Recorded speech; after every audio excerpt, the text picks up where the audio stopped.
All right, welcome back to the Big Four podcast. We got a good one for you today. We're gonna be waiting to talk about Harbaugh Gate um, until Chris arrives. He's not quite here yet, but it's me and Luke to start. So might as well start with Ohio State. We're on the road to Penn State. Tough environment, even though it wasn't a whiteout. It was a stripe out, but found themselves. No, they weren't really in huge danger of losing the game, but there was a time in the game where it was a little tight. It wasn't comfortable, I'll tell you that. Yeah, it wasn't comfortable. Ohio State wins. Reactions? Um, it was a big win, especially we have a youngerish team. Most of the guys came back from last year, but I mean we still got a lot of sophomores playing and juniors. We don't have many seniors, so in that sense, it was really, I think, especially this year, the first big road game in a true hostile environment that we faced. So in that sense, getting out any time you beat Penn State is a good win. I thought our defense was very good. I see everyone talking about how they were just okay. I thought they were very good. I don't think they had about 10 points in garbage time. So I don't think the score reflects how well they actually played. And the last few weeks, their ability to create turnovers is really the big thing. Because if our offense has 3 or 4 more possessions than the other team's offense, we're gonna win every time. But speaking of the offense, that was the concerning part. I don't think our offensive line has looked great in games where when they don't have the obvious talent edge. They've been better than last year.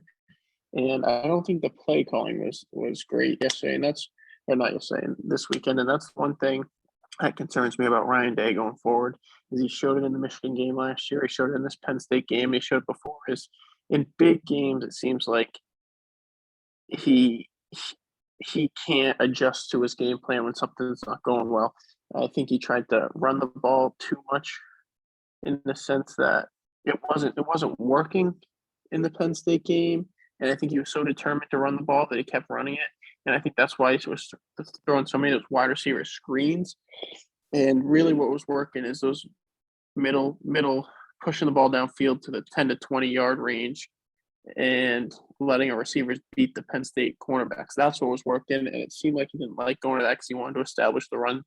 And he kept going to those wide receiver screens. So that's a little bit of concern. But overall, you can't complain about a win against the top 20 team on the road in Penn State, the top 10 hostile environment you'll see in the country. Yeah, the big difference in Ohio State's defense from last year this year is they actually have playmakers. This Tuamalu. Well, now we can actually run some defenses where we disguise things, and we're not running the basic 4-3 because Ryan Day has to coach both the offense and the defense. Well, and the JT Tuamalu guy was a big recruit for him. When they got him, he was like either 1 or 2. He's number 1 in the country. Yeah, number 1 in the country. And he was huge in this game. And Ohio State didn't have that last year. But offensively, I think Ohio State's just, they might need to just reside themselves in realizing that that they're the same team that they were last year. They are in most games, they're going to be able to run the ball effectively. They might, if they want to run the ball and win the game that way, they can do that if they want.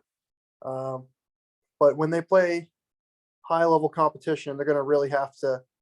Obviously they're going to run it a little bit, but they're going to really have to sort of open it up a little bit more, especially against Michigan. They better hope it's not snowing. That wouldn't help. But they see this week in Evanston or Evansville, wherever the hell Northwestern is. It's supposed to be a mud fest. Good. Well, yeah, you know how they usually grow out the turf or the grass at Ryan Field to try to slow the opponent down. Now Pat Fitzgerald is playing weatherman. Yeah, if I'm Ohio State, I sit every starter in that game. You don't want to you don't want to risk playing on a grass field, especially in these conditions. You're going to have some injuries. It's inevitable. So I would sit every starter you have. But so for Ohio State offensively against Michigan, they're probably going to have to throw the ball a little bit more. They'll score in Michigan. I don't think Michigan's defense is that great, but I think Ryan Day's kind of fallen. I think he's kind of overreacted to last year's game by falling in love with becoming a physical running team when it's clear that Ohio State's strength is passing the ball. And, they still got to run the ball, establish some balance, but he's got to realize where his bread's buttered with this roster, where the real talent is on this roster. It's not the offensive line. It's the wide receivers. Now on the other side of the ball, it's the same. It's just the same for Penn State every single year. It seems like every year they play Ohio State, and every year there's at least one moment of the game you're like, okay, Penn State might actually have a chance. It's every year. It's like, okay, what was that 2018 when they were up big against Ohio State on the road? Maybe that was 2017. Ended up losing. Well, JT Barrett was. Yeah, I was just saying, you have the JT Barrett game where he somehow scored like 3 touchdowns in the last 5 minutes of the game to win. Yeah, he was like 18 for 18 in the fourth quarter. And Penn State couldn't win that game. Next year, they were playing at the time, a pretty bad Ohio State team. They ended up being okay at the end of the year, but early in the year they weren't that great. They had a lead, let it get away. Well, that was there's a 3-year. That was the RPO game. Well, then they had the 24. I think it was 2014 game, where it was overtime. They had a chance to win on a touchdown. And Joey Bosa sacked Hackenberg on 4th down. I mean, the only game that really got us, I think, was the block kick game, the block field goal. Yeah, that was the only time they've been able to beat Ohio State. You know why I think this is? I was thinking about this the other day. Because I think I don't want to say that Penn State is modeled after Ohio State, but I think the teams are built in the same way. I think that Penn State builds their team in a very similar way to Ohio State when it comes to recruits, how they want to play, how they run their offense, and whatnot. And Ohio State just gets better talent, and Ohio State has more talent, so they're going to win. You know what I'm saying? Like we lost to Michigan last year. When we lost to Michigan last year is because the way their team was built versus the way our team was built. They had the advantage when it came to they just pushed us off the ball and around the ball. Penn State isn't built to run the ball for 250 yards a game like Michigan was built last year to do that. Yeah, I agree. I think Penn State's built. I think they build themselves to beat Ohio State. The way their roster is built, they're more focused on getting really good. Like their secondary is very good. They got several draft picks. I think it's probably the hardest. It'll probably be the hardest opponent Ohio State's going to face in terms of who they're going to face on the other side, corners and safeties. And Penn State matches up horribly against Michigan. That's why Michigan bludgeons them every year, it seems like, except for once in a while when Penn State gets Saquon and runs all over Michigan. But for the most part, Michigan has really had Penn State's number for the most part. And then Penn State's always played it. They've always played much closer against Ohio State because I think I don't know if they modeled because they're built very similar to us. No, I don't want to say they modeled themselves after us because I think it's a very common way for these top programs to try to build themselves. But they're built Ohio State, and the way Ohio State builds their team and Penn State seems to want to build their team, they're definitely cut out of the same cloth. Yeah, and I just think James Franklin, he has to be the most frustrating fan. Like their fan base must be incredibly frustrated because on one side of things, he's taken this program. Obviously, Bill O'Brien sort of resurrected them from where they were. And then he's sort of built off that and turned Penn State into a consistent, except for the past couple of years where they've been pretty down, but they'll win 9-10 games this year. So they're a consistent 8, 9, 10 win team. which you can't be too mad about. But they're never in these games. They're never Well, competing. I feel like they're on in these games for a while, and then James Franklin just does something absolutely mind-boggling. Like in every game, usually the coaches make a call that doesn't work out or hurts their chance to win. But I mean, between James Franklin running an RPO on 4th and 7 that one game to then running this T formation on 4th and 2.5, closer to 4th and 3, and trying to run like a power sweep to the short side of the field it's like one of the dumbest play calls. Like his offense was moving the ball pretty well in their regular thing, and they go to this formation and they broke it out 3 or 4 times. They scored a touchdown off of it, and they got a first down off of it. But like both times, it got blown up in the backfield, and they broke a tackle for the touchdown. The other time, they got it by maybe half a football. I just don't like. You just kept going back to it, and it was just mind-boggling. Yeah, and they haven't been able to figure out their offensive line. Their offensive line has been an issue for the past at least 3 to 4 years. And we both know that getting an offensive line, well, once you have an offensive line, it can be sort of self-sustainable. But if you don't have one, it can take years to get it. And Penn State hasn't had an offensive line that's been good enough to win at this level for a long time. Seems like they ran the ball okay, but wasn't good enough, obviously. And Clifford, I think is he's serviceable, but I mean, they weren't going to win. Well. He played well. I don't think he threw his first 2 interceptions. I don't really think either of them were his fault. Yeah, I think it was probably the best game he's ever played. I'm sure I'm missing some game, but he played really well, but it didn't matter. Well, against a team of this caliber in a big game like this, it was. Yeah. So it's the same old for Penn State. They're going to win out. They play nobody in the year.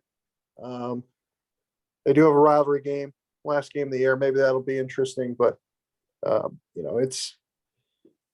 we'll see. They'll go 10-2. It'll be one of those years where it's like, okay, 10-2, you can't complain about it, but it's like, I think the thing with James Franklin, I think he's in a very similar spot to where Jim Harbaugh was a couple of years ago.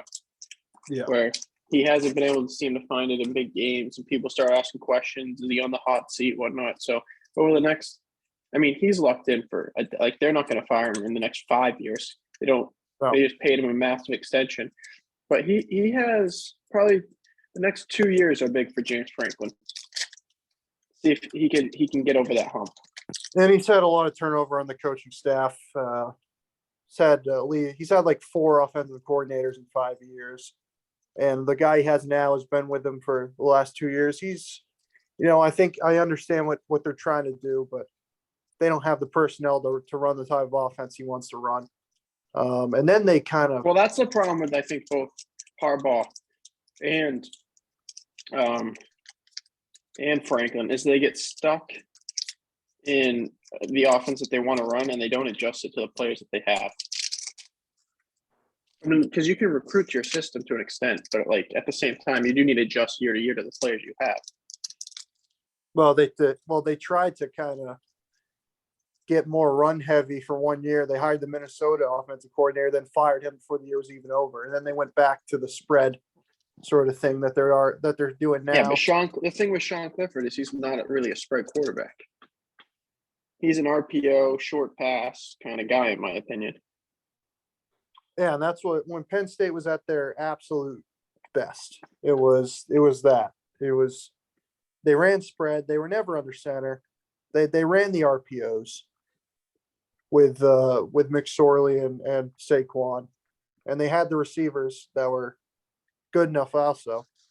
Receivers are I still think the receivers are still pretty good, but they don't have Dotson like they had last year, but still pretty decent. And the running backs are getting better. I just think their offensive line is good enough. All right, let's go to the Big Ten scoreboard here. We talk about every game besides the Michigan State game. Yeah, pretty much. Minnesota defeats Rutgers, Illinois over Nebraska, and Iowa over Northwestern. 3 unbelievable games here. The reactions. Well, big win for Minnesota. I mean, Tanner Morgan did play, but I mean, I wouldn't say he had a great game. Then again, they handed the ball off to Ibrahim 36 times. So that's the way that they play, especially when they have Ibrahim. In the last year or two, I mean, obviously he was out last year, but they've just been he's a workhorse for him. And then Illinois plays a very similar style with Brown, where they just turn around and hand it to Brown for 25 to 40 carries each game. And it looks like it's going to carry them to the Big Ten West title. I can't imagine they've technically locked it up yet, but they've got to be getting pretty close, I think. So big win for Illinois. And then good win for Iowa. That's a win you need to have. And it was one that we were all kind of skeptical of because we thought they weren't going to be able to score many points, but they did end up winning. So not much more to say about the Big Ten this week. Not a great week, but I think 3 or 4 teams were off maybe or something like that. But yeah. Yeah, how about Iowa with 400 yards of offense? 220 yards through the air, 178 on the ground. Respectable. Yeah, the best offense they've had in 2 years. I was watching the game and I thought Peters played pretty well. I think that was his first passing touchdown. And I mean, if he's going to play well against anybody, Northwestern has to be the team. Yeah, and speaking of Northwestern, this is it couldn't get much worse. This is one of the worst teams I've seen in a long time. It would be great if they played Rutgers this year so we could see really who was the worst team. But Rutgers, I think, would win by 2 touchdowns, if I'm honest with you. And I think it's bullshit that our protected rivalry with Northwestern was taken away. If we had that game instead of Minnesota, we'd be a bowl team. But that's not the case. And now Northwestern is probably going to go 1-11, and their one win is in Ireland. Yep. So not going to have a win on American soil. And their offense is terrible, and their defense is worse than their Here's offense. the question: are they going to keep any of these last 4 games within 40 points? No. It's Ohio State, and then they have to go at Minnesota, at Purdue, and then they get Illinois. Maybe Purdue. But Purdue's offense is good enough where they can put up 40 to 50 points on them. Yeah, they could also gift you 20 points if McConnell's having an off day. That's true. That's true as well. So I mean, it's really bad, and he's not on the hot seat, but it's one of the first times. It's one of the first times. He's there. He's there forever. No doubt. It's one of the first times I can remember that people are actually questioning his decisions. He's there for however long he wants the job. True, but the truth of the matter is he made 2 terrible decisions with his coordinators. He had one of the best defensive coordinators in the country, and he retired. Hankwitz, he retired. Northwestern had one of the best defenses in the Big Ten. He retires. Sure, they lose a bunch of people, but they immediately go from one of the best in the Big Ten to the worst, and they've been the worst the past 2 years. Offense, they fired their longtime offensive coordinator, who wasn't that great anyway. They hired the BC offensive coordinator with Adazio. That's your mistake. Yeah, and their offense is a joke, and they can't find a quarterback. They haven't had a quarterback since I guess they had Peyton Ramsey in the COVID year. Clayton Thorson. They tried Hunter Johnson, that didn't work. They tried Polinsky, that didn't work. And now they got Sullivan in the game I've never heard of, and he's all right. He had an okay game, but it doesn't matter. It doesn't matter when you rush for 18 yards on 37 attempts.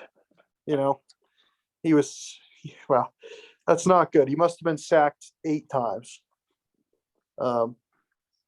Not ideal. These seasons, I mean, not as bad as 1-11, but these seasons are going to happen every once in a while for teams like Northwestern. And the style Yeah, they like to play and just the type of school they are. I mean, 1-11's excessive, but they went 3-9. I mean, they went 3-9 twice in the last 5 years, I think. yeah. Well, this was supposed to be their year. You know, they're an odd year team, make the Big Ten championship, and it just hasn't worked out this year. And yeah, they are. Next year is going to be interesting. I don't know if they're going to be any better next year. This might be a long-term thing for them. Also depends on their schedule. Yeah, and I think the West is getting a little tougher. You know, I know it's been down this year, but Illinois is Yeah, better. but the West is tough every year just because every team is so close and there's no game in the West where you can really walk in and expect to win. Like if No. you're Ohio State, Michigan, Penn State in the East, every year you can pretty much expect to go. I mean, there are exceptions, obviously, but you can pretty much expect to go into Indiana and win. You can expect to go into Rutgers and win, and you pretty much expect to go. Maryland's been better this year, but And I want to talk about Illinois because they're still an enigma to me. I don't know how this team is this good. I don't know if they are this good. Now they got lucky because Casey Thompson went out with an injury. It was close until then, and then Illinois kind of they kind of ran away with the game after that. But I mean, it's really surprising. I thought they were going to be bad. I thought their offensive line was going to be bad, but their offensive line is the strength of their team. Have we ever had a Big Ten title game that's been a trophy game? Oh, I mean, they've only been doing it since what, 2013, 2012? Does Wisconsin, Nebraska have a trophy? I have no idea. Probably not. Right? I can't imagine they do. I don't know. That's the only game I can think of that. Michigan, Iowa doesn't. Ohio State doesn't have a trophy with anybody except for Illinois. So none of their games would have had them. Penn State, Wisconsin, I can't imagine No, would have one. Does Michigan State, Iowa have a trophy? no. Yeah, then it'd just be Michigan State, Wisconsin, or Nebraska, Wisconsin. Yeah, no, I don't think so. I don't think there has been at all. So that will be interesting. Be interesting The to East see has won it which every trophy- single year. Jesus Christ. Which trophy will the winner be holding at the end of the game? Will it be Illy Buck? Will it be the Big Ten championship? It's got to be Illy Buck if it Yeah. happens. Knock on wood. I wonder if they'll even count that as is that how that works? You count that for a trophy? I don't know. It's a good question. I have no idea. But you know, I'm shocked at how decent Illinois is. I'm shocked that Tommy DeVito has been good. Well, it's because they run the ball 40 times a game. They have and Brick Bielema is an offensive line wizard. Yeah, and they got the UTSA offensive coordinator, and they've kind of merged Bielema's system and his system together, and it's worked seamlessly. They run the ball, but they're creative, which was exactly what they weren't last year. Last year they would put in like 8 offensive linemen and just run it up the middle. This year they're kind of more varied. And Chase Brown is really good. No other way to put it, really good. And they're really good, and it's surprising, but you know, they're kind of like what Northwestern was a couple years ago, coming out of nowhere. And then, you know. Yeah, but I feel like that's just common in the West, just because you never know, and every team's so close and equal. I mean, even Indiana that one year. Yeah, Minnesota, good, decent win. Rutgers is just they've stayed the same. They're not any better than they were last year. They're probably worse. The best team Shiano has ever had was his first year, and I don't know what's going on there. Their offensive line is worse. We'll see. I mean, they'll get better in time, but it's bad. They're 4-4. It's a testament to how well they're coached. They're 4-4. It's also a testament how easy their schedule is. But yeah, well, Shiano's smart. Shiano's smart. So you got to get those 3 non-conference games. If you're a team like Rutgers, you need those to be free wins. Yeah, that's they did play BC, but um, turns out BC's not any good. But that was a really good Yeah, win. that's a free win. Yeah. All right. Speaking of BC, let's get into this game. I thought this was very interesting. That BC goes on the road to UConn, a place they've never Yeah. been, and they put up 3 points against UConn in a Yep. loss. Unbelievable reaction for this game. I mean, I picked UConn to win. Chris laughed at me, but it was. I mean, BC. They have been the biggest disappointment, I think, in college football this year. And I know some people could say, trying to think Nebraska maybe, but once they fired their coach, I mean, you can't really. Michigan State's a little bit of disappointment, but I feel like we said this at the beginning of the year. Michigan State's ceiling was 7-5, 8-4, and we kind of knew it was going to be an uphill battle for them. People were talking about BC as potentially a sneaky kind of dark horse to win. I mean, maybe not win their division because you have Clemson in it, but to at least challenge Clemson and go 8-4, 9-3. They had Jerkovich back with Zay Flowers, and their defense is usually pretty good. And I think their defense has been, I mean, it has been great certainly, but it's been okay. And they just are absolutely terrible, absolutely terrible. I don't know how they beat.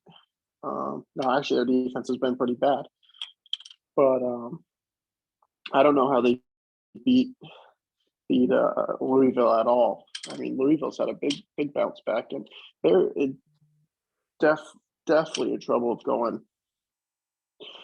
What are they now? 2-6. They're in trouble going 2-10. Yeah, it's more likely than not they'll go 2-10. I mean, they're going to be favorites at Notre Dame, but other than that, I mean, they turned the ball over 5 times. They had seven. they benched Jerkovich. They had 76 yards rushing against Well, here's the UConn. thing: the best part about the whole thing is it wasn't even like UConn played well offensively. Their quarterback went 11 for 19 for 173 yards and a touchdown with a 32.6 QBR, and they only ran for 107 yards. They had a total of 280 yards on offense, and they still beat BC. Yeah, It's that was because Jim Moore had 2 extra players on the field because of the ghost that sells. Yeah, it was one of the most pathetic games I think I've ever seen. And there's no other way to put it. And it's clear that BC has had some injuries, and their offensive line is just atrocious. But I mean, it's UConn. This is a team, and I understand they're improved, and they've played closer games. But when you're BC and with the programs that are in New England, you should not lose to a single New England program. UConn's the only other FBS. Well, I guess UMass. But no matter, I don't care if you're playing an FCS opponent from New England, or if you're playing UMass or UConn, you should not lose. The game shouldn't even be within 20 points. Nope, and BC gave 13 points, which is that should be. I mean, you're playing. You UConn, should be able to score. 45. You should be able to score 2 touchdowns. Yeah, you should be able to score 2 touchdowns against UConn if you're Boston College.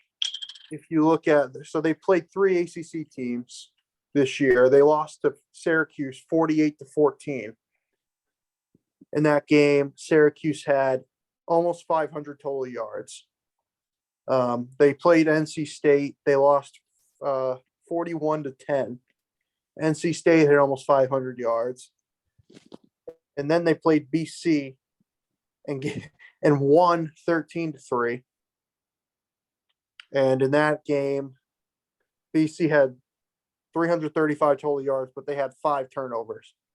And besides the first drive, I mean, UConn went down the field and scored a touchdown the first drive. But besides that, BC's defense really didn't give up anything, and their offense didn't do anything. I mean, that is really, yeah, it's pathetic. That's bad. No doubt about it.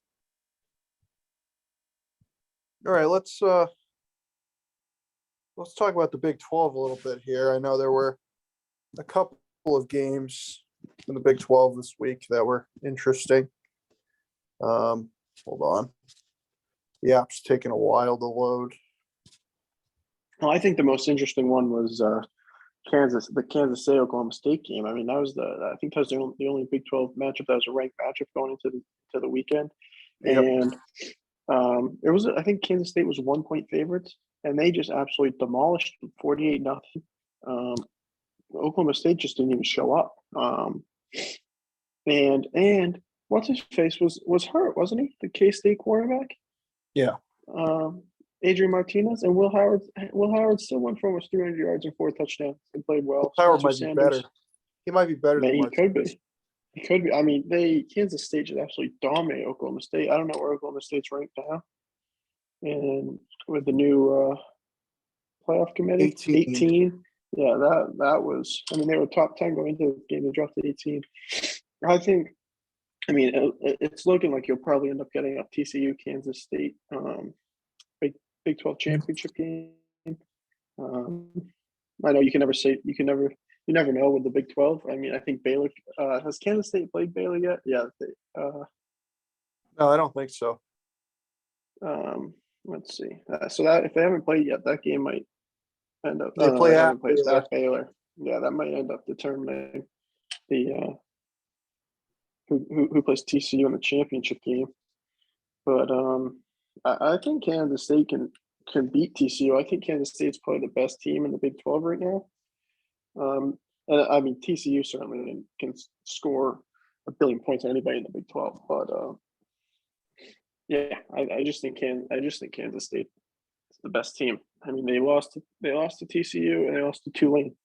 And Tulane's a good team. That was early in the year. Obviously, they should beat Tulane, but still. And then TCU, obviously, I think if you gave them a rematch at Jerry's World, I think Kansas State would probably be favorites. Yeah, I think this is one of the only instances where everybody's dark horse going into the year might actually win the conference. Everybody was picking Kansas State as their dark horse, saying, "Oh, this team could surprise a couple. This team could maybe surprise and make the championship game." And I don't want to say they're in the driver's seat, but they might as well be. They're 4-1. TCU's 5-0. They beat Oklahoma State, so they have that game in hand, and then the Baylor game as well, and then Texas is still in it, but who the heck knows what we're going to see from Texas. I'm not overly shocked that Oklahoma State didn't show up. I mean, I didn't think anybody would think it would be 48-0, but I mean, this is Oklahoma State team that they played a really emotional game against TCU 2 weeks ago, a game they lost, and then they came back and played another emotional. I know people don't call it a rivalry game, but Oklahoma State treats it as a rivalry game. Texas, a team that they beat every year like a drum, and they beat them. And then, they might have been a little emotionally drained going into a road environment, tough road environment, a team that is very underrated. Like at 22, what are they ranked now? 13? Yeah, something like that, 12 or 13. Yeah, 13. That's probably closer to where they should be. I know they lost to Tulane, but this is a really good Kansas State team. They had TCU on the ropes until Martinez got hurt, and TCU came back and won. So I think you are right. I think Kansas State right now is the best team in the Big 12. Oklahoma was top 10 when they beat them on the road. They beat Texas Tech, so went on the road to beat Iowa State. Still, Iowa State is probably the best. I don't want to say they're the best worst team in a conference. I don't know if they are the worst team in the conference, but they could be. And they beat Oklahoma State. That's pretty surprising. Well, it's not overly surprising, but hold on. So a very, very good win for Kansas State. And then there was another game I wanted to talk about. Hold on. You gotta love the ESPN app. It's you had the amazing. Buck game. That was my favorite game. You had the Buck game. Baylor versus Texas Tech. Yeah, that was a big game, really big game for Baylor. But I just want to talk about Oklahoma a little bit because I know everybody was off of Oklahoma for a while, including me. But they've kind of, I don't want to say they saved their season, but beating Kansas, I know they were without their quarterback, but they beat Kansas, and then they went on the road, still a tough Iowa State team, a team that's not going to give up, a team that is still very solid, and they beat them. And now they're favored against Baylor this week. So, I mean, everybody was saying how bad the situation in Oklahoma is, but they could still easily win 8 games. And then all of a sudden, the season doesn't look as bad. Says a lot about how bad the Big 12 is. No, the Big 12 is, if you look at just top to bottom, it's the most parity of any league by far, probably I've ever seen. For the MAC. I've never seen a league that has had more parity than this Big 12. And that doesn't mean it's bad. That means it's good. It means it's really it's not good. Because in college football, yes, parity isn't really a thing, and I'm not a big fan of parity overall, but once in a while when you get a year like this, I think this is one of the most wide open years in college football anyway that we've seen in a while. But the Big 12 exemplifies that as much as any conference I've ever seen. It's maybe fun the to Big watch. 12. Maybe the Big 12 teaches us a lesson in both basketball and football that maybe smaller conferences can be better for competition. Well, and Smaller in the number of schools sense. Yeah, and the good thing about that is they're gonna expand to 12, and it's not gonna matter in a few years anyway. So, and there might be a year where they have 14 when Oklahoma and Texas is still in there, and they got BYU. And when Gonzaga joins. Well, yeah, they'll have 15 when Gonzaga joins.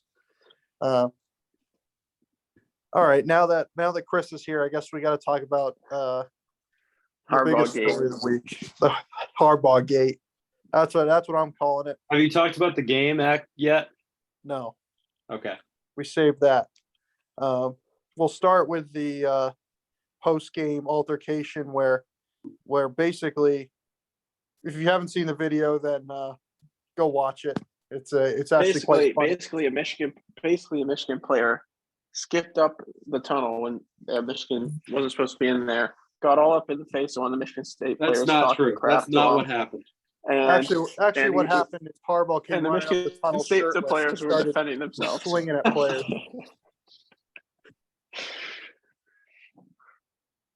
No, I mean, German Green always goes into the tunnel early. This is a well-known thing. He went in there. That's the problem. He should not be. They had people Not his there problem. separating Michigan and Michigan State. Not our problem that Michigan State. It is your problem. Can't get Well, their it is your problem because your kid's the one that got beat up. He's going in minding. Well, Michigan State players are the ones who got suspended and are going to be charged. So he's going in, Which would be the most hypocritical thing I've ever heard. But he's minding his own business, going in. No, he wasn't. Absolutely minding his own business, heading to the locker room, and he is brutally beaten by Michigan State players. Jaden McBurrows goes to try to defend him. What happens when you fuck Also around? brutally You find beaten. out when you fuck around. He didn't do anything. He was minding his own business. He was fucking around with our players. Well, you're finding out that your starting linebacker is suspended. So. Oh, it's more than that's that. good. They're tanking for their half draft my pick. defense. Yeah, and that's what Michigan State deserves. This was a clown act for Michigan State in the locker room, and it starts from the top down. Mel Tucker runs an undisciplined program, and it just first of all, to actually try to be fair, this kid was. It looked like he was at least in the entrance of the Michigan State locker room. I don't even know why he was there. He was dragged. He was dragged over there. He was. It just keeps getting funnier. The story keeps getting funnier. Well, Mike, evidently you're on the wrong side of this because half your team got suspended. Not on the wrong side of this because this lawsuit is going to go. It's going to be against the University of Michigan. So why did half of your team get suspended? It wasn't half the team. It was 10 players. Okay, so why did they get suspended? For optics? Yeah. Yes. How are you going to recruit? Because Michigan, recruit when you got these players still playing? They couldn't. They shouldn't suspend the players for just brutally beating up 2 Michigan players. I'm not This is the condoning story. it, but This is the story of Michigan State, the relationship between them ever since the schools were founded. Michigan tries to act like they're above everybody else, and that We they're are. holier- We run a holier- classy program at Michigan. holier. You're holier than thou, and the Blue Wall media defends them. Michigan is the marquee program in terms of class, and Michigan State is not. yeah, that was certainly the case when Mike Morris was choking Kenneth Walker at the bottom of the pile last year. Really I class. don't remember that. He almost died. Or when Aiden grabbing at Hutchinson his is Hutchinson is sophomore year tried to twist the ankle of J.K. Dobbins at the bottom of the pile during the game. I don't remember that. Yeah, I exactly. remember This is what we're happened this talking about. weekend, and Michigan acted with fans in the class. school of Michigan. Totally Fans in the weren't. school of Michigan try to gaslight everybody that they've done nothing wrong. We Or how didn't. about We this? did This is nothing my wrong. favorite one.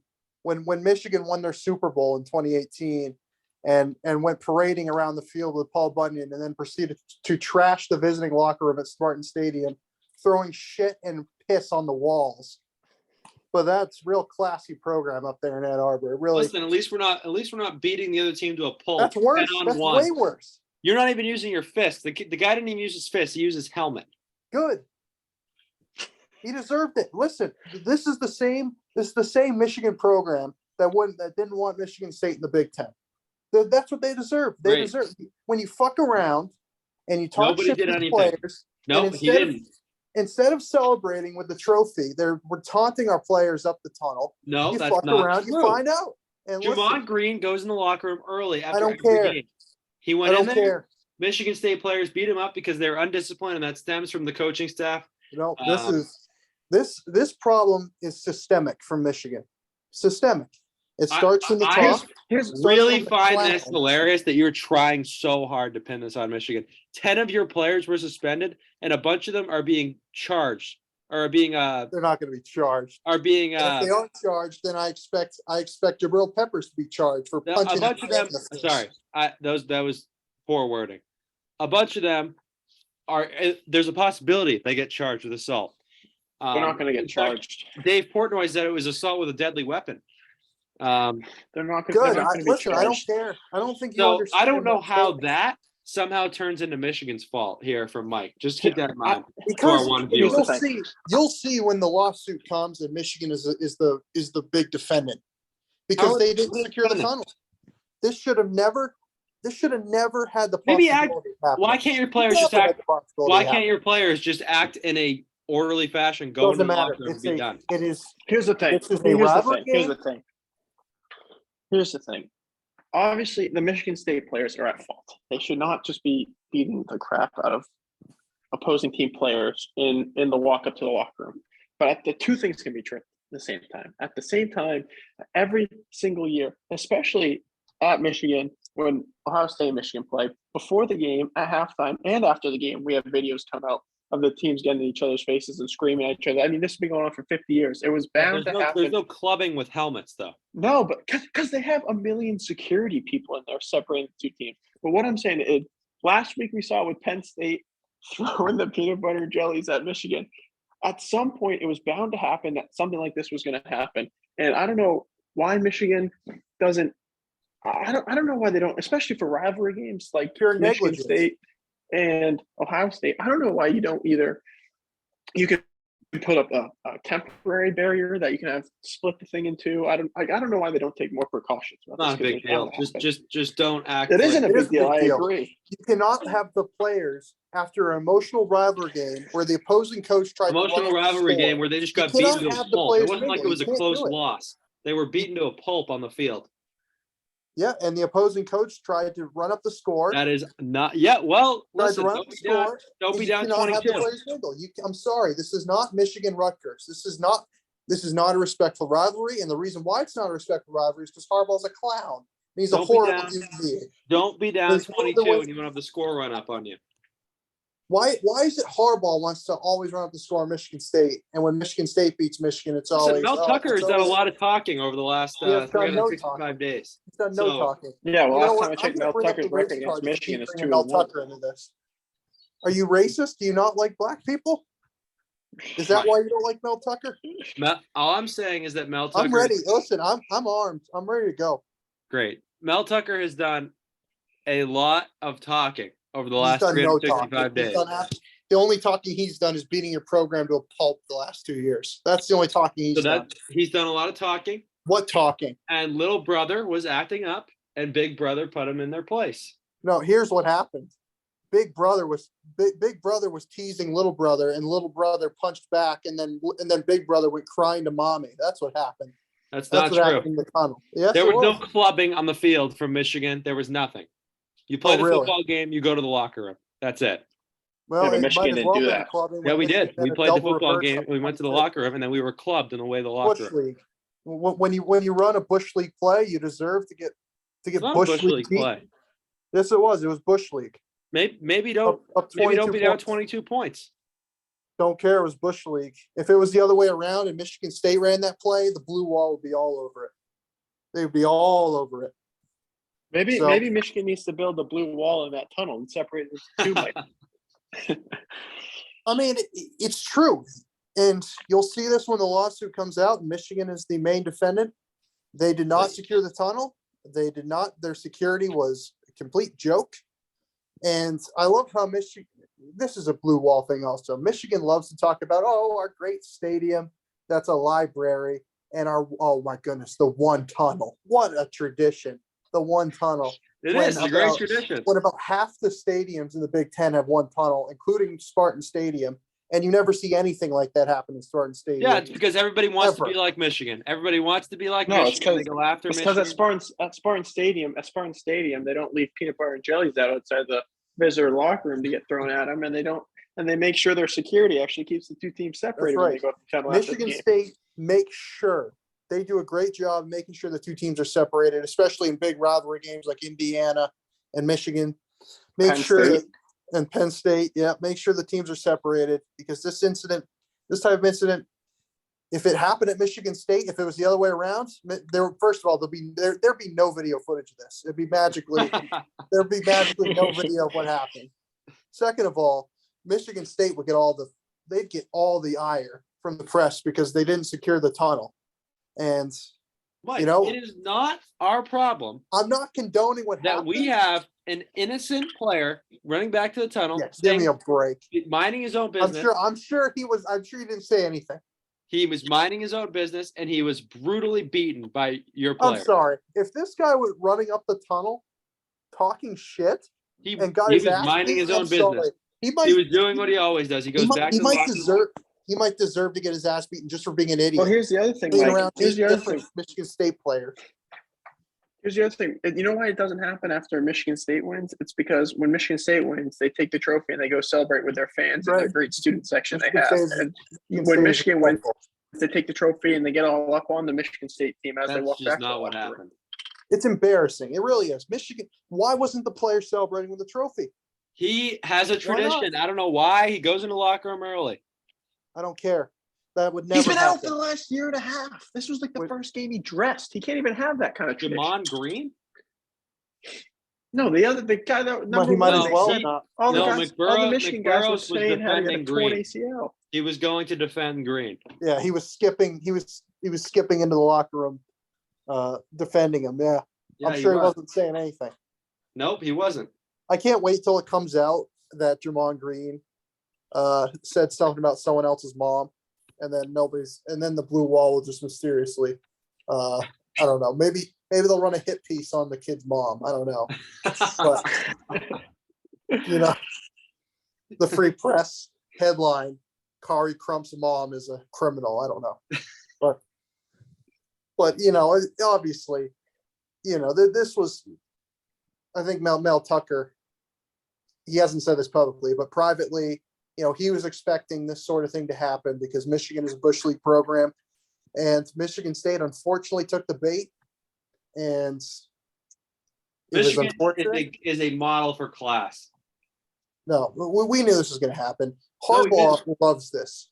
Don't try to say otherwise. We did not know this was going to happen. We had an innocent player going back to the locker room. Club. He sent the player up the tunnel to try and talk shit and try to get a reaction. And that he got. Here's my problem with Harbaugh: is he consistently pokes the bear at all these different programs, and then something happens and he acts shocked and runs back and cowers behind the media and the University of Michigan and acts like he's the classiest guy ever, and then he's just shocked when stuff happens to him. It's ridiculous. Yeah, the classiest guy ever dresses like his idol, Bo Schembechler, who covered up sexual assault for over 20 years. Real class act up there at the University of Michigan. By the way, his statue is still up. Unbelievable. Yeah, but when Ohio, this is the problem. Like Michigan always gets covered by the NCAA and stuff like that. When places like in schools like Ohio State, Michigan State, like when a player, for example, trades in his memorabilia that he fairly won for a tattoo, somehow everyone gets suspended and the coach gets fired. Yeah. Bo Schembechler covers stuff up like that, and he still has a statue. Exactly. It's All right, ridiculous. let's talk about the game. It's been covered up for a while. Michigan State's going to pay for it for what they did, and Michigan's going to have to pay a lot of money for their negligence and not Michigan protecting is the not going to tunnel. pay a dime for this. Not true. Have you Well, they haven't seen? paid a dime for their sexual assault case either that they're supposed to pay out. They don't pay anything to anybody that they're supposed to. Yeah, unfortunate. All right, let's get to the game. It was a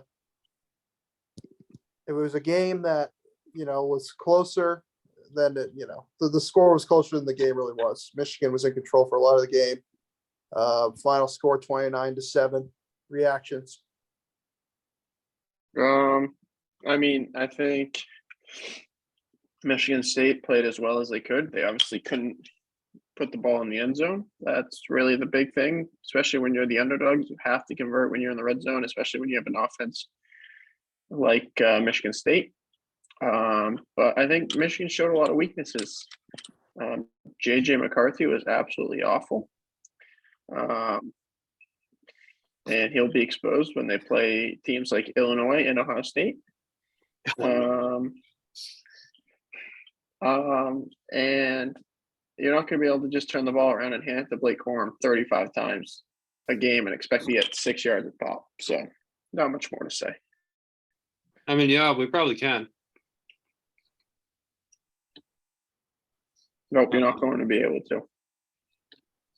Well, according to Mike, Michigan State has the best run defense in the Big Ten, and we just ran it right down their throat. That went healthy. Yeah, half their defense is suspended, Chris. How can you expect them to have a good defense? Well, they were healthy for this when game. they're all suspended. We ran the Well, ball down their throat all game. You just did not. We did. You just did not. Just because we didn't have a massive 50-yard touchdown does not mean we weren't getting 5-6 yards every time Corum touched the ball. Okay.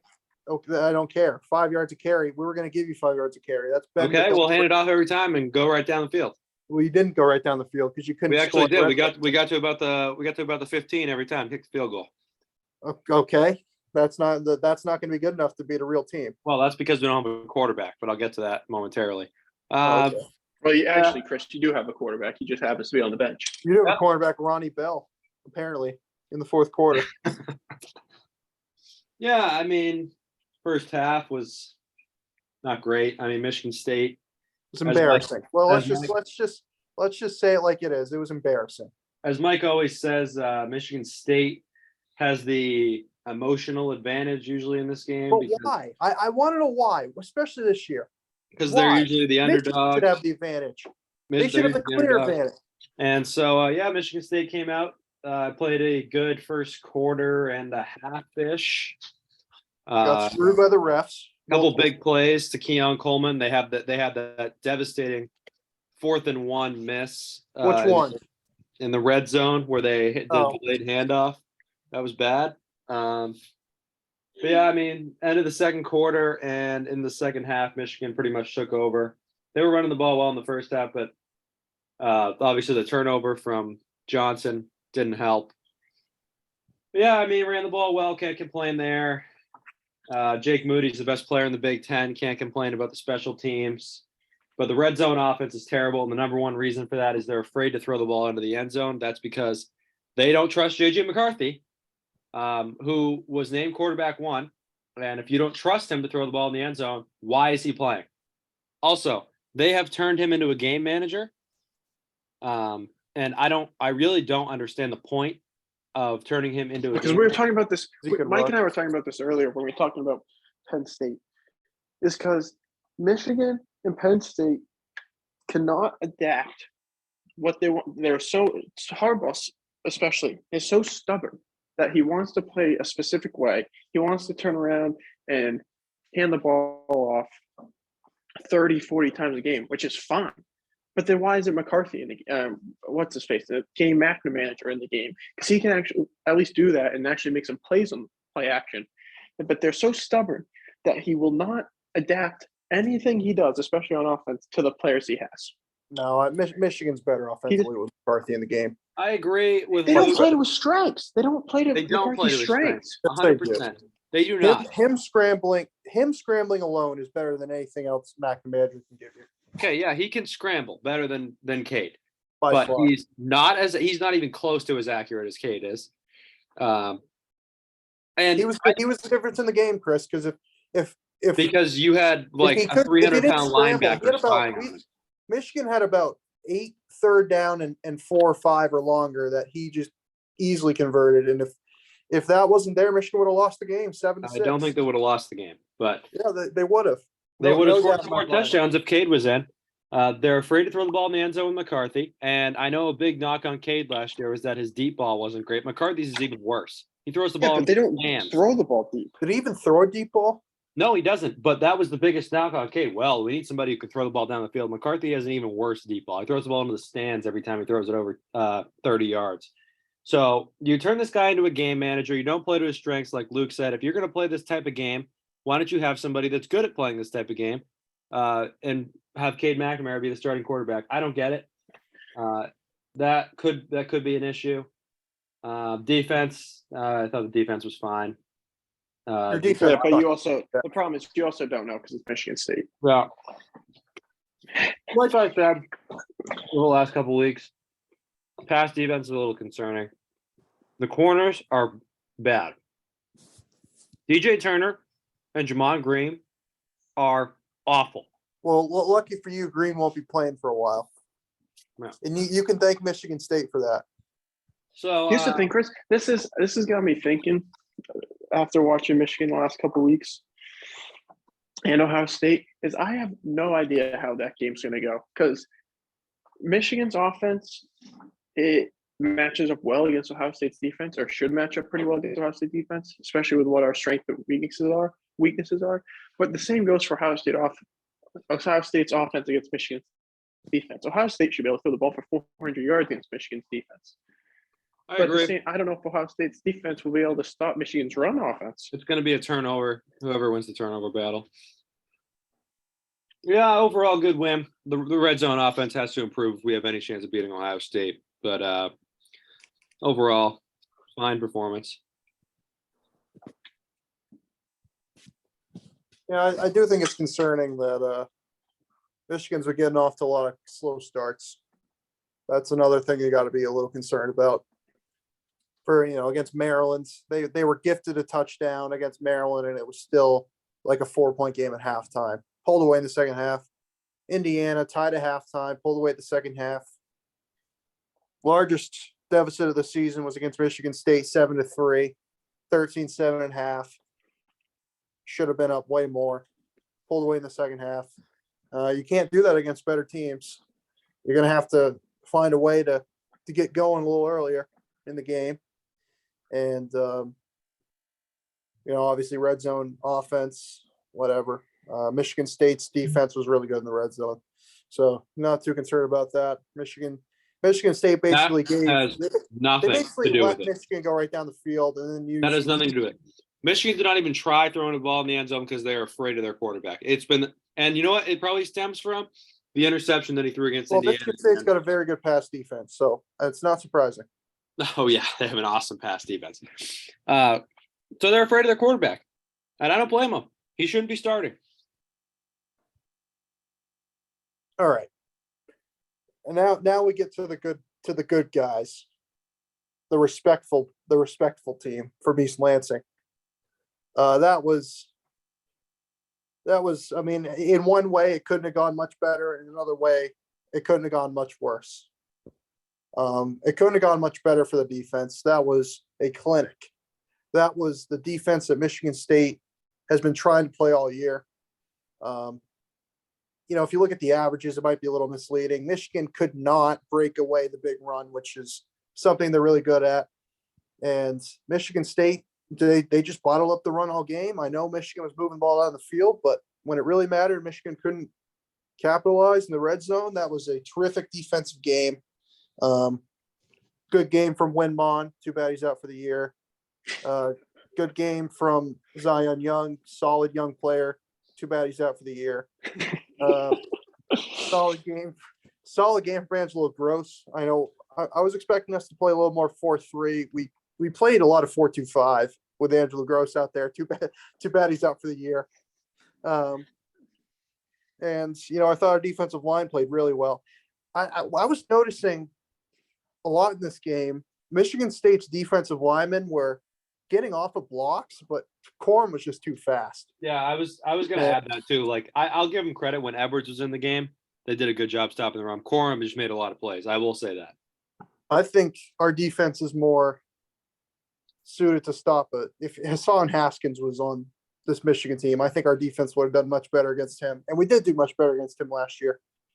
Corum was just too fast. And our linebackers were fine. Our linebackers probably played the best game that they played all year. The pass defense is good. I know Michigan didn't throw it much, but that was by far the best our pass defense has played. I guess they played well against Graham Mertz, but it's Graham Mertz. So very proud effort from the defense. Very proud effort. And then at the end of the game, I was very happy that they didn't let Michigan get in the end zone with a couple of ridiculous trick plays, which, if I'm honest with you, I don't care about. If Michigan wants to try and cover the spread, I don't blame them, but they couldn't do it, so that's embarrassing. If you're going to run the trick play, it's got to work when you're up 22, or else you look like an idiot. And Michigan looked like an idiot, but whatever. Now to the offense. This is a complete joke, and I think it's there's some real changes need to be made. Like Payne Thorne's regressed more than JT Barrett. I don't know. He wasn't amazing. He was decent last year, but let's not act like he was amazing. And I do think he's a little in his head, and I think it's because the offensive line is a complete joke. The run blocking, it's not good, but it's not horrible.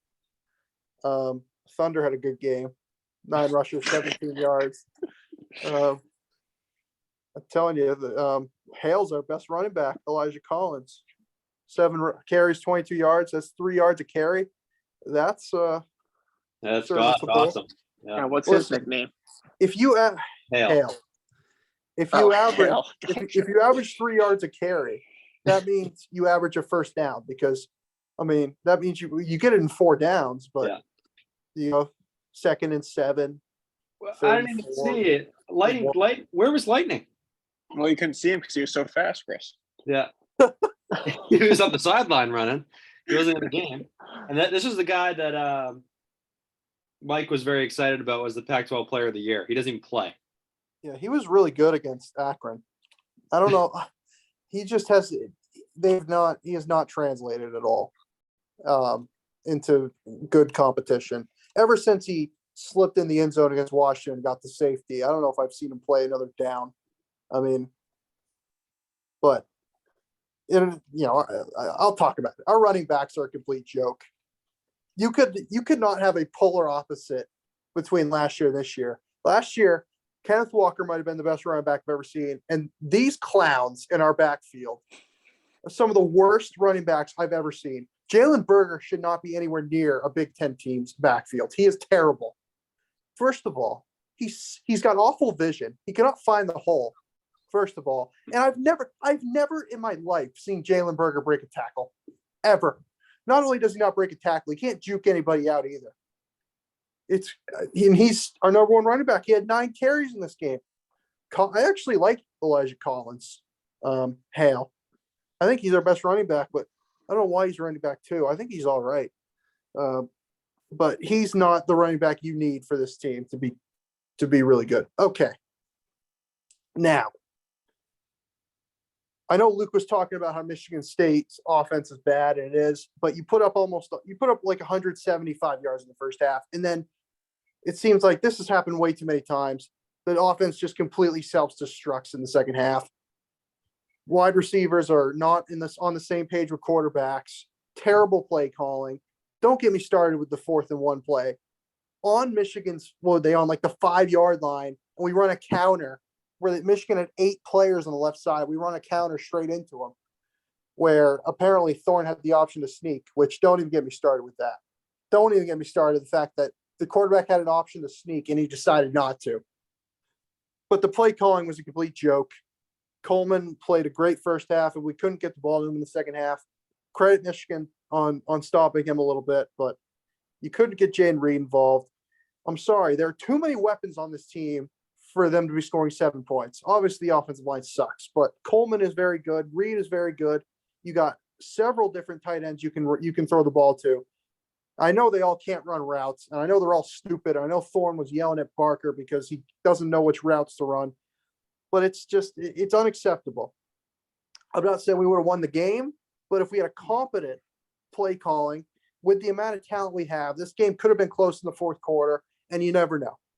So this was a just ridiculous offensive performance. Not to mention, if you look at our defense, okay, what'd they give up?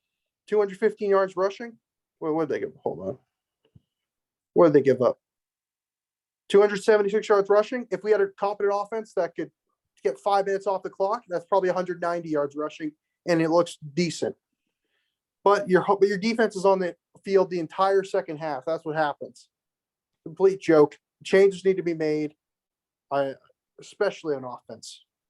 Really, really bad. Really, really bad. Embarrassing. All right. Moving on. SEC. What games? We had a couple games in the SEC to talk about. Kentucky struggled against Tennessee. South Carolina laid an egg against Missouri. Yeah. Any games you want to talk about here?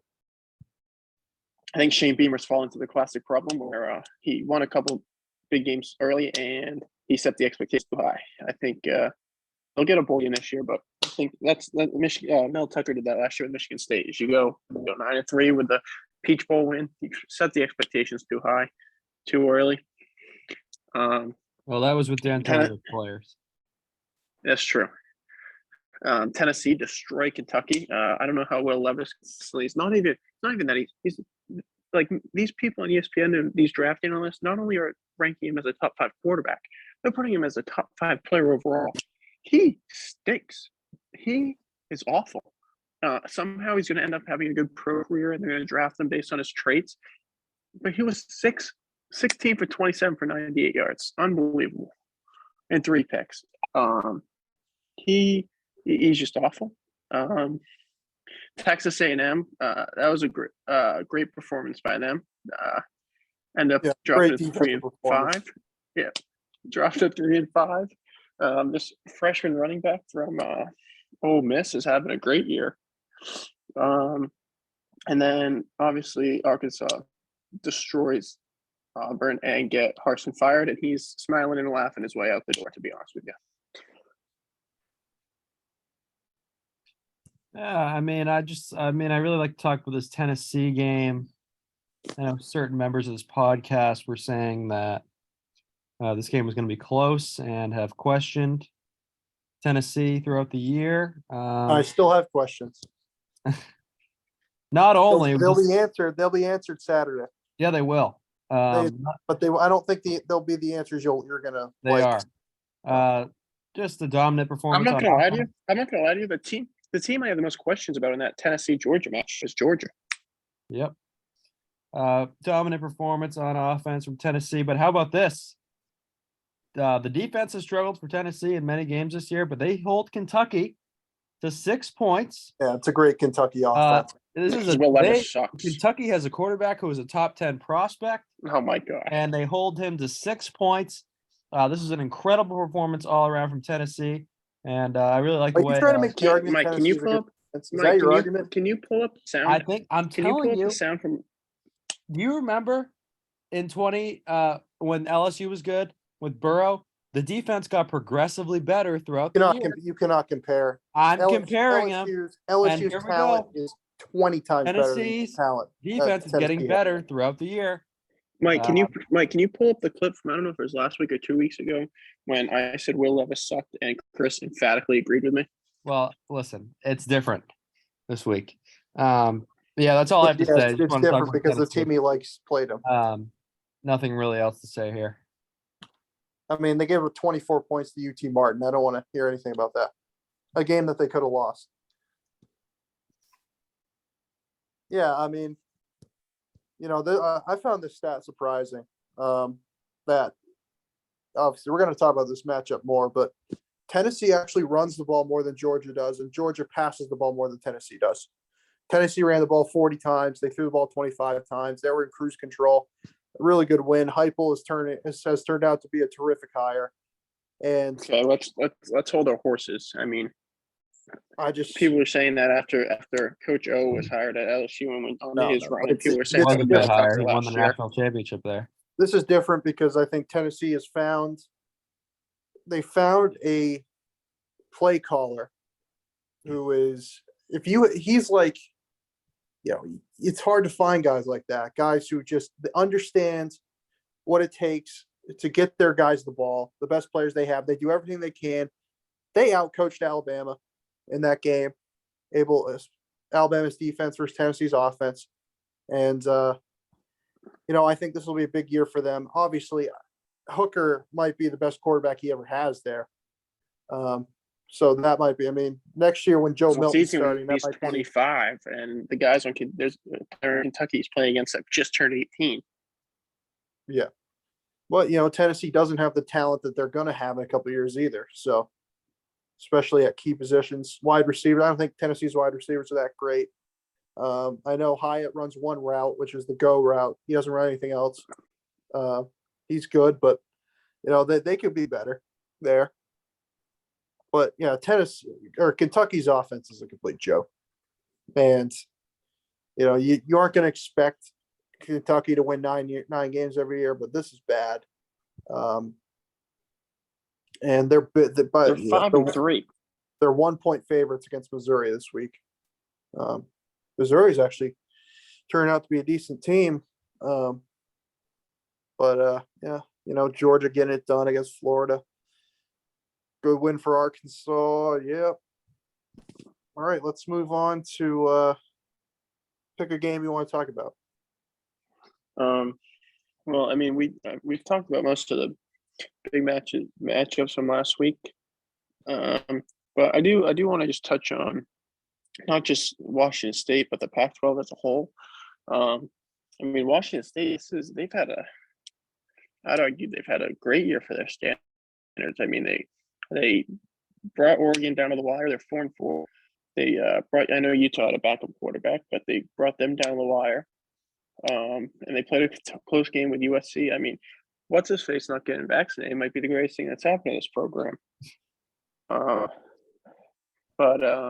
And then just the Pac-12 as a whole, but they're obviously they're going to screw it up because they screw it up every year, and they're not going to get a team in the playoff. But between Oregon, USC, UCLA, Utah, Oregon State, and Washington, I mean, they're all 7-1 or 6-2, and they all have really programs, and it's all rivals, and it's gonna be a great last couple of weeks of the season for the Pac-12, and I hope they end up getting a team in the playoff because I think college football is better with a strong Pac-12, but I just think this has been a surprise year for the Pac-12, and they've needed it for a while.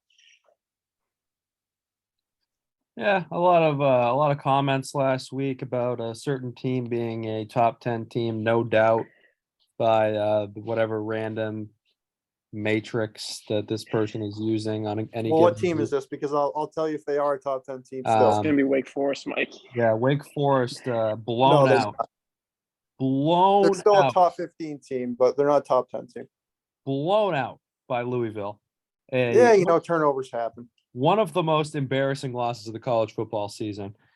Right after, I don't know, BC I was lost. just about to say right after BC losing to UConn. We talked about that game earlier. I did see that on the itinerary here, but yeah, embarrassing loss for Wake Forest. The ACC continues to prove that it is not a power conference. It should not be treated as such.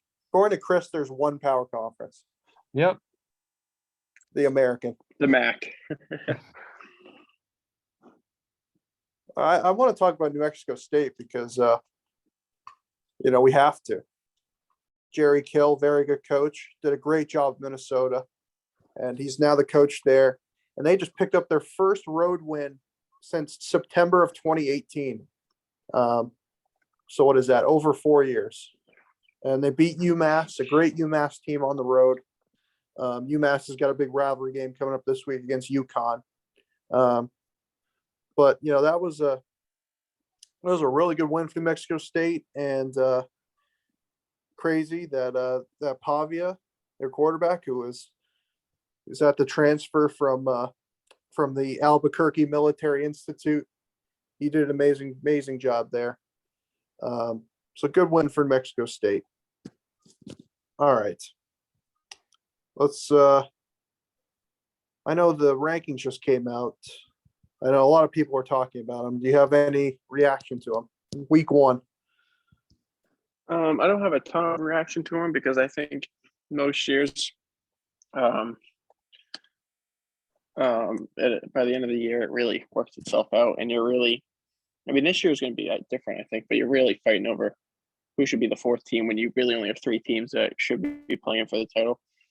The big thing, I think, was Clemson being above Michigan. I think that was a big thing, basically saying that Clemson wins out, they're going to be in. I think the top 3 we all knew: Tennessee, Ohio State, Georgia, and obviously Tennessee and Georgia play. So I don't think that's any big deal. My problem with the committee every single year is that their reasoning never makes sense and always contradicts themselves every single year.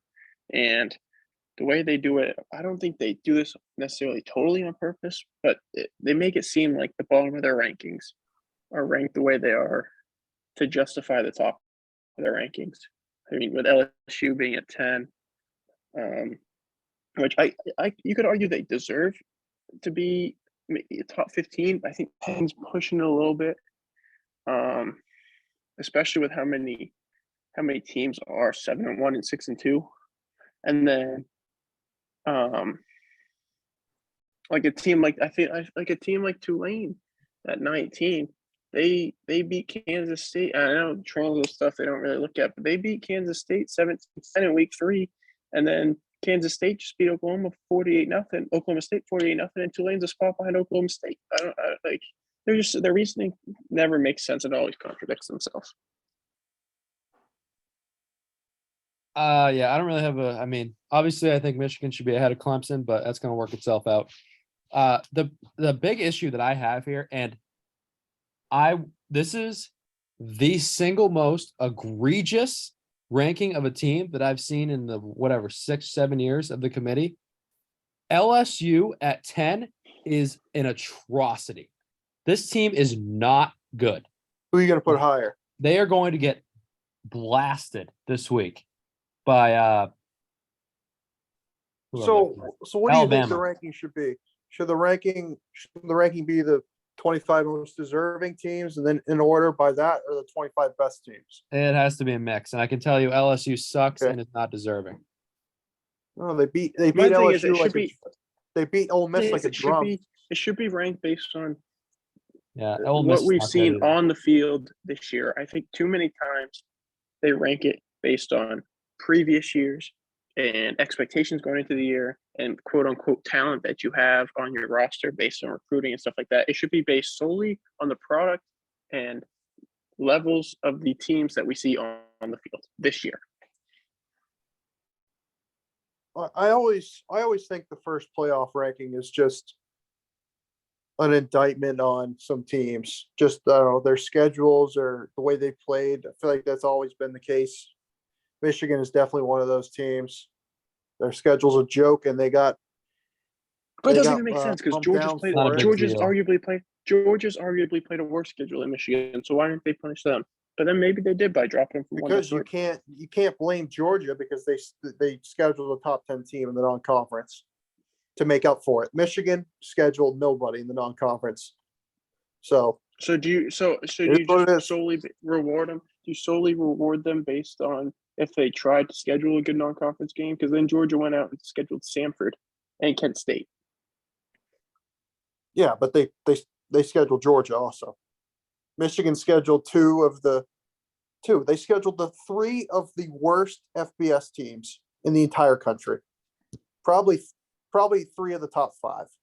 Easily. No, UConn's been playing well. Okay, fine. UConn is now a top 10 instead of top 5 worst team. So I mean, I don't really care. Obviously, I think Michigan's better than Clemson. I don't know if there's a single person on the planet that would say that Clemson's better than Michigan, but it was an indictment on their schedule. Everybody's saying Clemson's played a bad schedule. They haven't. Not to this point, they haven't. They played a good schedule. Now they don't really play anybody else. I mean, they play at Notre Dame this week, which will be a tough game. But so they're going to be moved down because Michigan, if Michigan wins out, they'll be in. So I don't know why people are so concerned about it. Remember, this time last year, Michigan State was ranked number 3 in the country, which was one of the most egregious rankings I've ever seen in my life. So, I mean, it is what it is, and things will sort itself out. And I think people are the biggest one I've seen that they're upset with is TCU being behind Alabama, which I can get to an extent because the question becomes if TCU goes 13-0 and wins the Big 12, do they even have a chance to be in? Yes. I mean, obviously Georgia, Tennessee, and Alabama also have to play each other, whether that be in the regular season or the SEC championship game, and Ohio State and Michigan have to play each other. Yeah, I think TCU's argument of being too low is better than other teams' arguments because they have a lot of pretty good wins. I mean, Oklahoma State. Because, like, for example, like let's say Ohio State loses a close game to Michigan, and so Michigan's the 2 seed. Let's say, I mean, the committee has shown that they've ranked Alabama ahead of TCU with the close loss to Tennessee. So what's different for Ohio State having a close loss to Michigan? Yeah. All right. Any reactions to Harsin? No, everyone knew it was coming. I don't know if there was something in the contract that said that so they could pay him less money because they fired him in November. I have no idea, but everyone knew that was coming. I think he was laughing out the door because he wanted to be fired. I don't think he liked it there. No reaction. I think they'll be in play for right there with Nebraska for the top coach in the market. Yeah, I know we always talk about how bad Auburn is run and how tough a job it is. But I also think it's going to become a better job as the years go on because I think their schedule relative to the conference is going to get easier once Texas and Oklahoma come in. The schedule they play is going to be Well, they better hope other teams play. They better hope that they don't have to play Alabama and Georgia every year like they do now. Yeah, they might have to, but other teams are going to have to play Oklahoma and Texas every year. So that might sort of even that out a little bit more. And, they're building brand new But facilities. Auburn, the way it is right now, Auburn arguably has the toughest schedule year to year in the Power Yes. Five. They have to Easily. play Alabama every year. They have to play A&M every year. They have to play LSU every year. I mean, the Mississippi schools can be up and down. And they have their crossover game every year against Georgia. Yeah. No, things might get switched up. I'm assuming they're still going to play Alabama and Georgia every year, but if they can find a way to play Missouri, get Missouri in their own division, I don't know. But I would say that their schedule, it's still going to be one of the toughest, but relative to other teams, it's not going to be as tough as it is now in the SEC. And, I think there are going to be a lot of coaches that want this job. Especially, with them hiring a new AD and hopefully the assumption that the AD is going to run the show a little bit more than the last one. Hopefully the boosters have sort of learned their lesson a little bit, you'd hope. And I think it's going to be Lane. I think Lane is going to go from Ole Miss to Auburn. I think he's going to be the next Auburn coach. They're going to go after some other guys. They're going to go after Dion. I don't know if Dion would choose Auburn over Georgia Tech, to be honest with you. Just because I think Georgia Tech, the expectations are lower and it's an easier place to win than Auburn. Facilities aren't as good, but still an easier place to win. But I think Lane would take it. I don't know if they want to. I don't know if they want to go down the Hugh Freeze rabbit hole. He's certainly a guy that people have been talking about. No, there I are a don't few think others. anybody's going to take a chance on Hugh Freeze ever again. I mean, he's done a perfect job for him at Liberty. Literally a perfect fit. Urban Meyer. Yeah, I'm sure Urban Meyer would take the Auburn job. That would be a complete shit show. If Auburn wants to continue their program to be a complete shit show, that they would hire Urban Meyer. All right. So let's move on to the double-digit dog. I know Chris has left us, but he did give his double-digit dog. He's picking Charlotte plus 16. That's a terrible pick. Well, to be fair, there are not a ton of double-digit games. There are not a ton of enticing double-digit games to pick this week. Yeah. I'm gonna take LSU plus 13.5. Yeah, I don't think that's a terrible one. Obviously, we The all only know. other one I was looking at was FIU plus 21 at North Texas. I think people are. Obviously, I don't think LSU's that great. Chris is right; they're probably not a top 10 team, but at this point, who's better than they are? And I don't think Alabama's played well, especially in big games. I think LSU has got a ways to go. I don't think they're going to win, but that's not a terrible pick. I don't think they're gonna win either, but it's at LSU, right? Yeah, under the lights, night game. Alabama It's gonna be a struggled tough on the road environment. this year, and LSU definitely has the talent to play with them.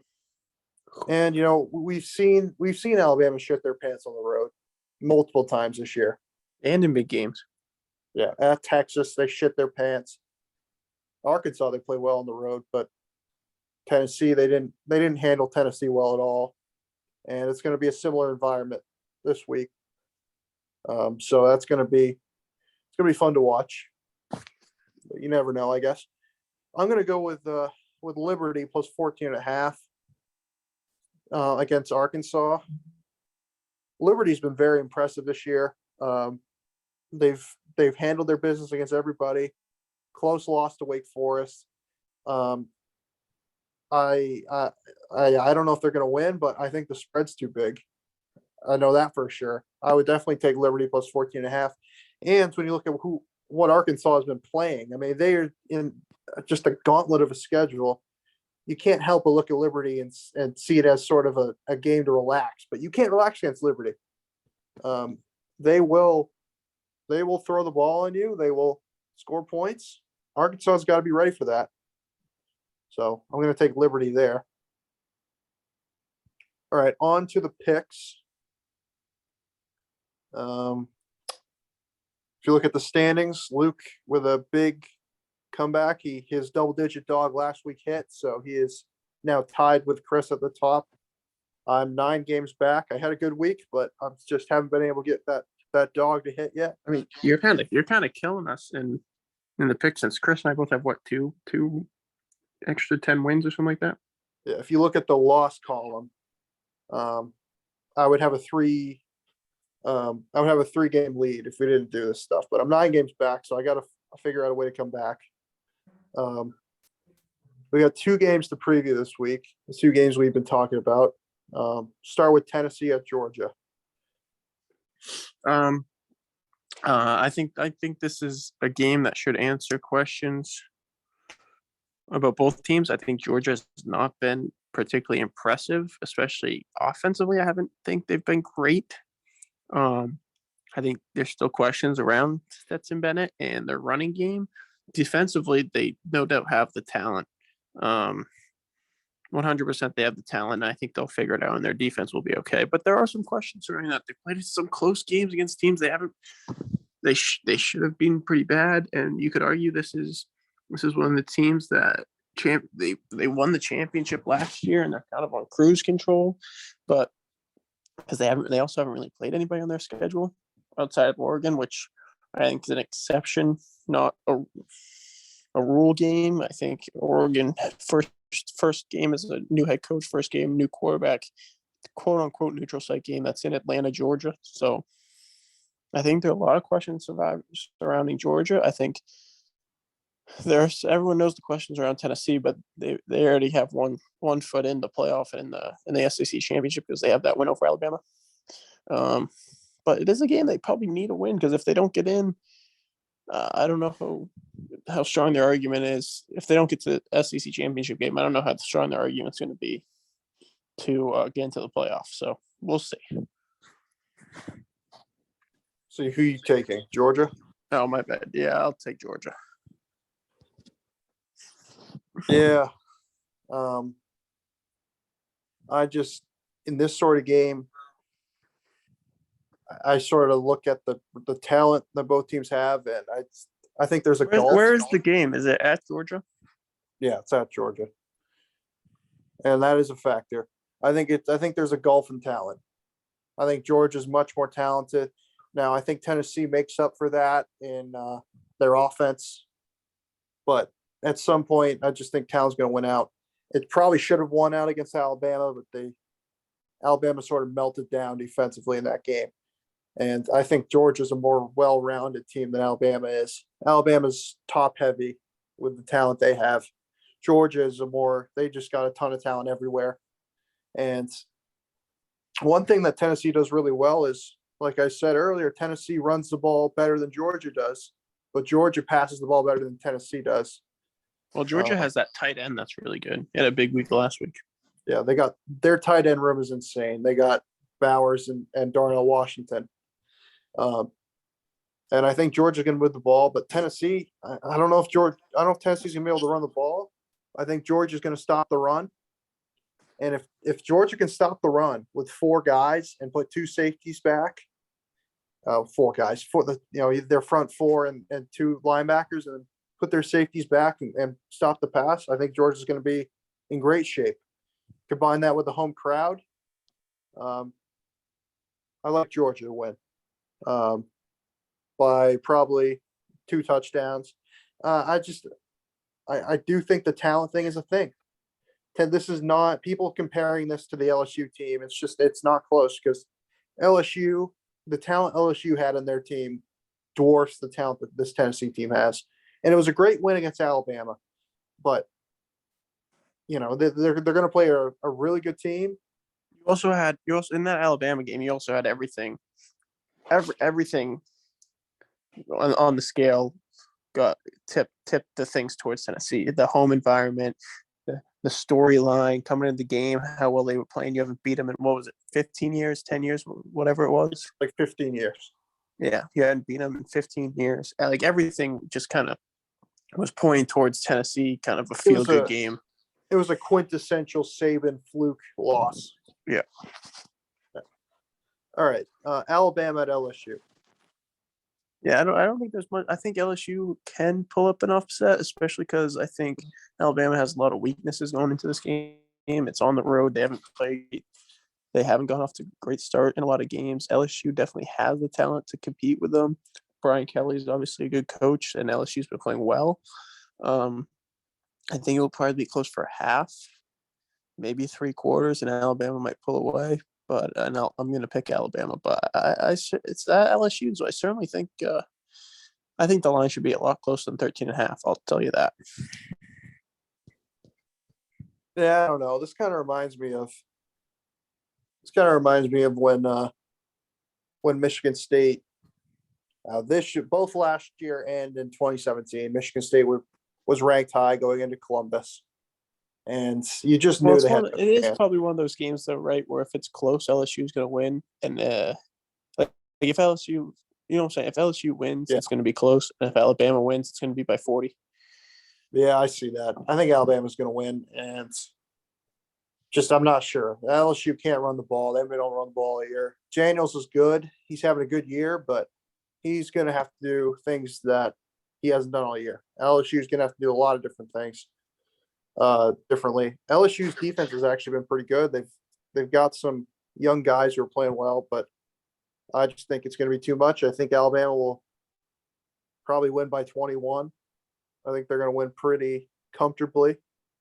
But like I said, I mean, Alabama can shit themselves on the road, and they've done it before this year. So it would not surprise me if they did it again and lost. It wouldn't shock me, but I think Alabama's going to get it done. All right, on to the picks here. UTEP at Rice, big game. This is another one of these games that's going on right now. I'll take Rice. It's a tie game though, 10-10. Yeah, I'm going to go with UTEP. This is another game that for you bet on me on these live games. I'm going to be so pissed.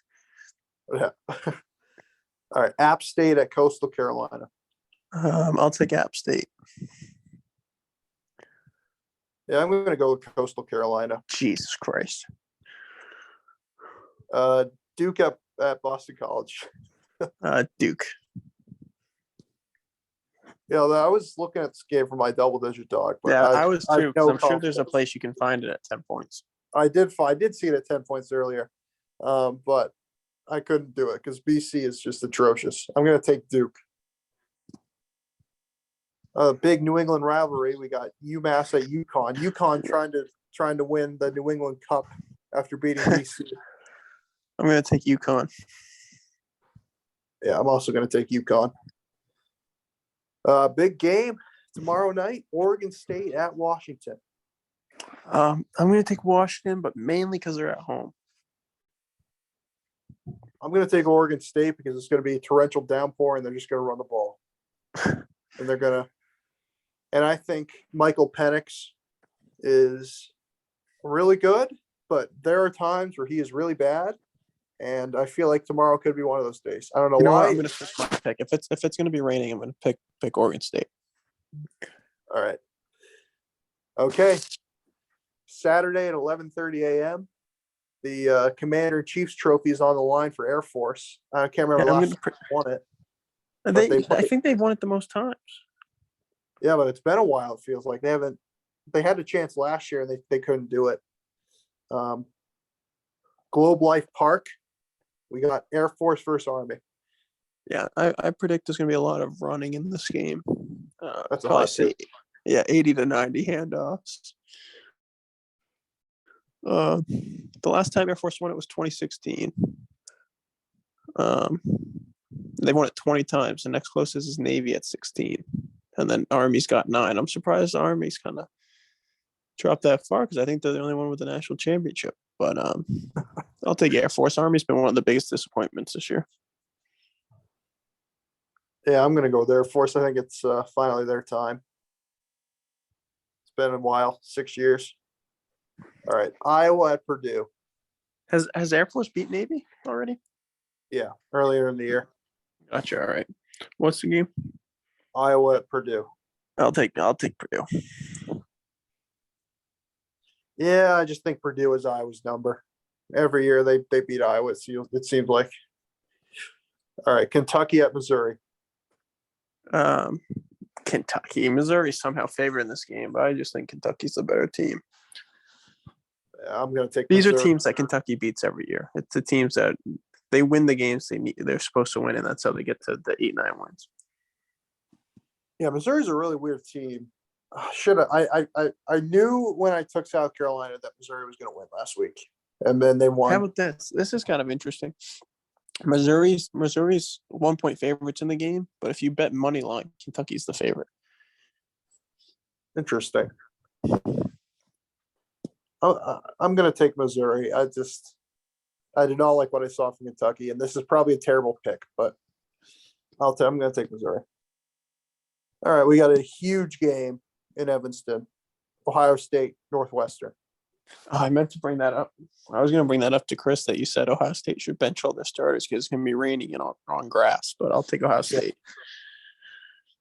Yeah, they'd still win easily. They'd probably still cover. What is it, 38? Yeah, 38.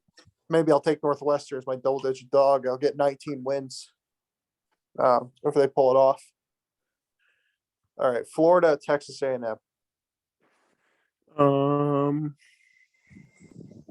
gonna take Florida. I have no faith in A&M.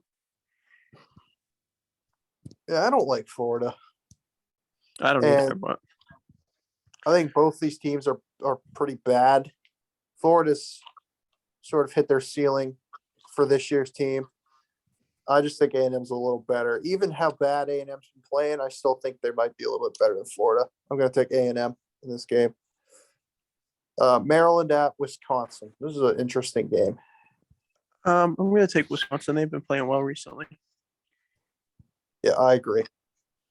This will be one of those years. And second straight year, Wisconsin has a horrible start, but they'll still finish with 7 or 8 wins.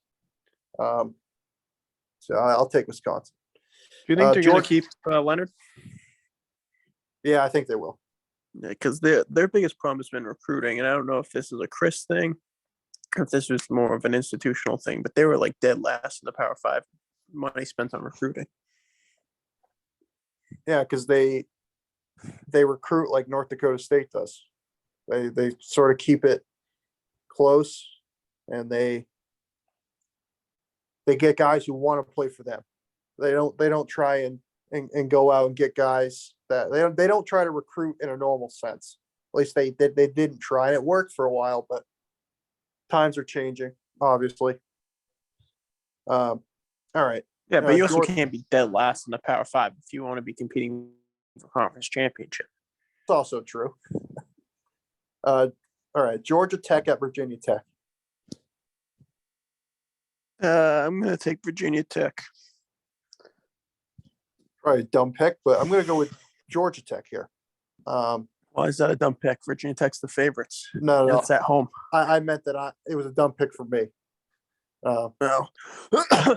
Probably a dumb pick for me because obviously Virginia Tech, they've been bad, but they played NC State close, and they might be in They a little beat bit of BC. upswing. But I kind of like Georgia Tech. I think they've had some decent wins, and I think they're playing a little bit better lately. I'm going to take Georgia Tech. It's your fired coach theory. Yeah, I expect you to pick Auburn.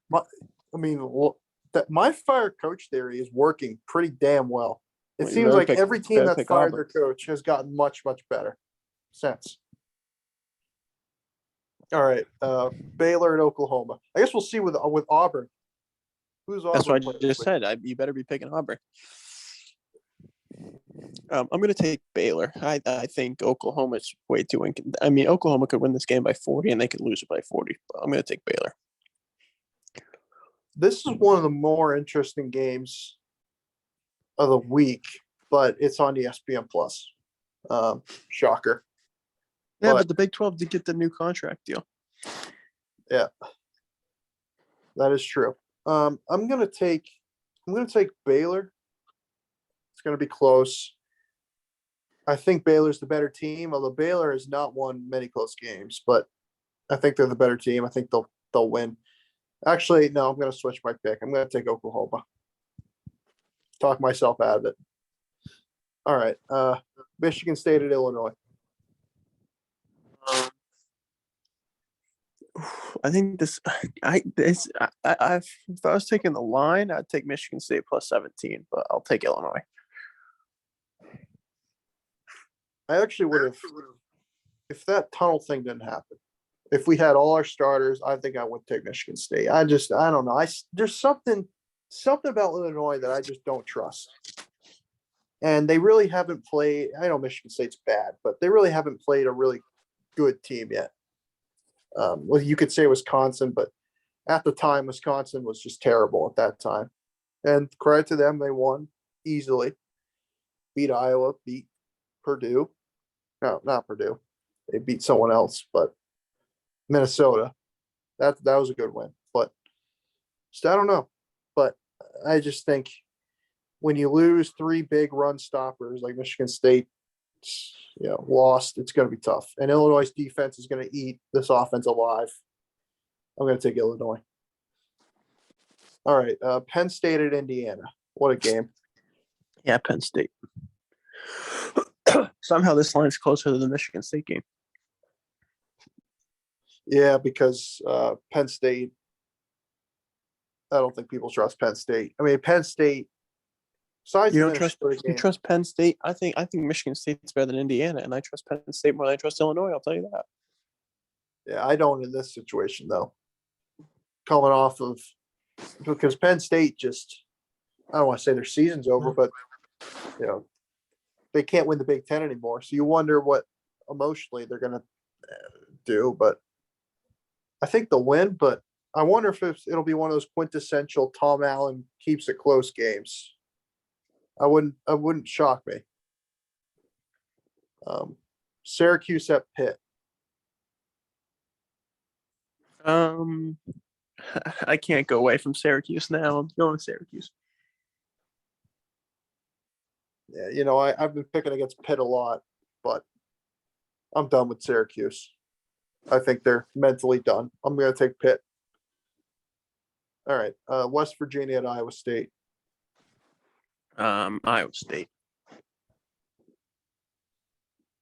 I think Iowa State. I think this game won't be close, so I think Iowa State will win. I think they're going to win by 10 plus. West Virginia is.